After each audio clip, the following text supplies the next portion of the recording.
Почитувани граѓани, почитувани представници на медиумите. Целиот овој изминат период сме сведоци на закани и притисоци кон нашата граѓанска иницијатива за наше Куманово. Уште од самиот старт, но и пред почетокот на изборната кампања, се соочивме со страшни притисоци. Ова е недемократски изборен процес од страна на поединци во власта која ги злоупотребуваат државните институции во лични и партиски цели.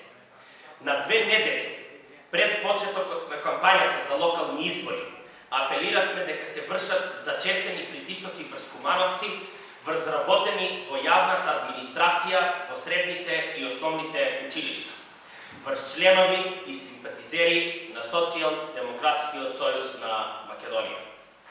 Од централната власт и поединци од раководни позиции бевме напаѓани дека сме ги злоупотребувале институциите во пресред на локалните избори. Но лажните представувања за нас ги натера да ги прават истите работи против кои сите ние заедно сме се бореле во минатото.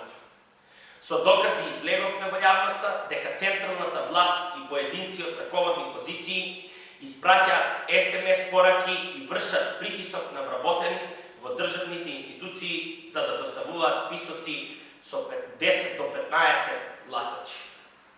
Министерството за внатрешни работи е злоупотребено од раководни поединци во Социјал-демократскиот сојуз на Македонија, кои оваа државна институција ја злоупотребуваат за личен рейтинг и победа на локалните избори.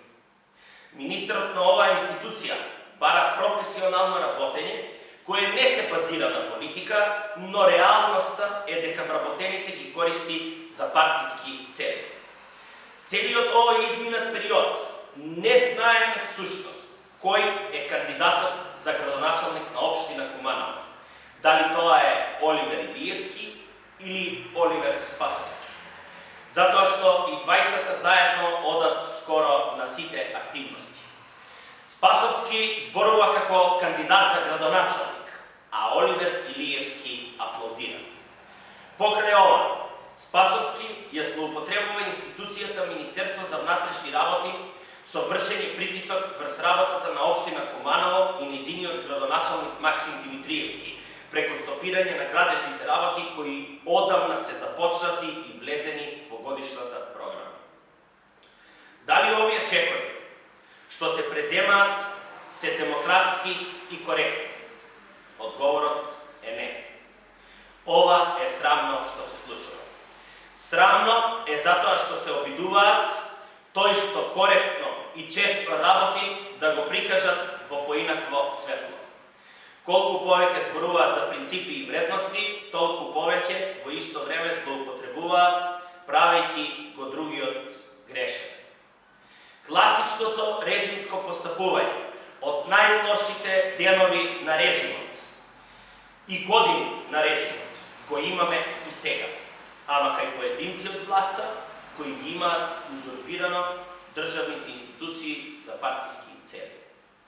Во однос на снимката, која излезе пред неколку денови, поднесовме пријава за обид на изнуда на средства од кандидат во време на изборен процес.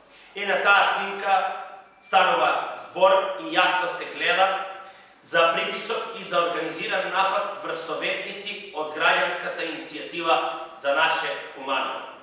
Но ваквите притисоци, закани, местенки, кај кумановци не поминуваат. Затоа што граѓаните на Куманово ја гледаат реалната слика која вие сакате да ја промените и искривите. Граѓанската иницијатива за наше Куманово во недела ќе донесе огромна победа на локалните избори во Куманово и покрај сите притисоци, закани, уцени, креирање на лажни слики во јавноста. На 17 октомври граѓаните ќе ги казнат злоупотребите и притисоците. На 17 октомври победува за наше Куманово.